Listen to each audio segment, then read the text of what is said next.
آخری چیز ہے، اس کے بعد بھی اگر آنکھ نہیں کھلتی کسی انسان کی تو میں نہیں سمجھتا کہ وہ اپنے گرد اس نے جو یہ فلا تزکوا انفسکم، اس نے جو اپنے گرد تزکیہ نفس کا ایک مصنوعی حالہ بنا لیا ہے، کبھی بھی وہ اس حالے سے نکل سکے گا اگر اس حدیث سے بھی آنکھ نہ کھلی۔ اور وہ حدیث کیا ہے؟ مولانا اشرف علی تھانوی نے اس کو اپنے جو خطبات جمعہ ہیں ان میں نقل کیا ہے، بیہقی کی روایت ہے۔ اوحى اللہ عز وجل الى جبرائیل علیہ الصلوۃ والسلام ان اقلب مدینہ کذا وکذا باہلھا، اللہ نے حکم دیا حضرت جبرائیل کو فلاں فلاں بستیوں کو الٹ دو اس کے رہنے والوں سمیت۔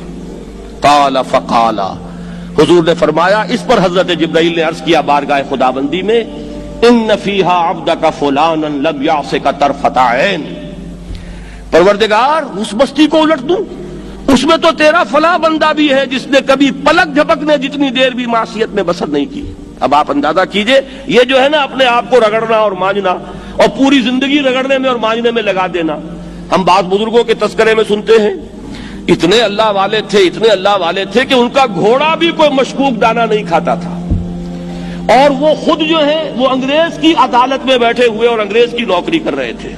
یہ ہے وہ میکروسکوپک اور مائکروسکوپک کا عدم توازن۔ طاغوت کی چاکری کر رہے ہیں، انگریز کی ملازمت کر رہے ہیں، انگریز کے قانون کی تنفیذ کے اندر اعلی کار بن رہے ہیں، لیکن ذاتی تقوی اور ذاتی نیکی اور ذاتی للہیت جو ہے اس کا معیار یہ ہے کہ ان کا گھوڑا بھی مشکوک چارہ اور مشکوک کھانا نہیں کھا سکتا۔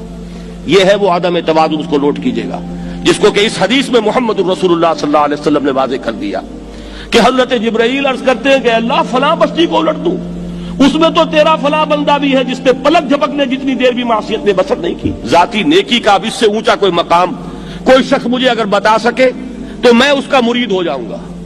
اس سے اونچا کوئی مقام ہوگا کہ آنکھ جھپکنے جتنی دیر بھی کسی نے معصیت میں بسر نہیں کی، ذاتی نیکی کی معراج۔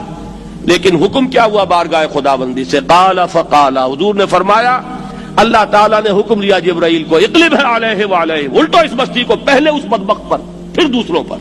کیوں؟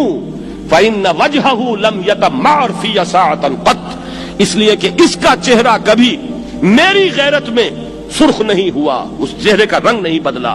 بے غیرت انسان، بدیاں پھیلتی رہیں، میرے دین کو روندا جاتا رہا، میری شریعت کی دھجیاں بگڑتی رہیں، عوامر کا مذاق اڑایا جاتا رہا، نواہی کے لیے دنیا کے اندر جن چیزوں سے میں نے روکا اس کے لیے فلسفے تراشے گئے، اور یہ لگا رہا مست رکھو ذکر و فکر صبح گاہی میں اسے، یہ سوائے ذاتی اپنے اس اصلاح کے اور ذاتی تقوی کے اور ذاتی نیکی کے اور ذاتی عبادت گزاری کے یہ میدان میں نہیں آیا، اس کا خون نہیں کھولا کبھی، اس کے چہرے کا رنگ متغیر نہیں ہوا، لہذا یہ دوہرا مجرم ہے۔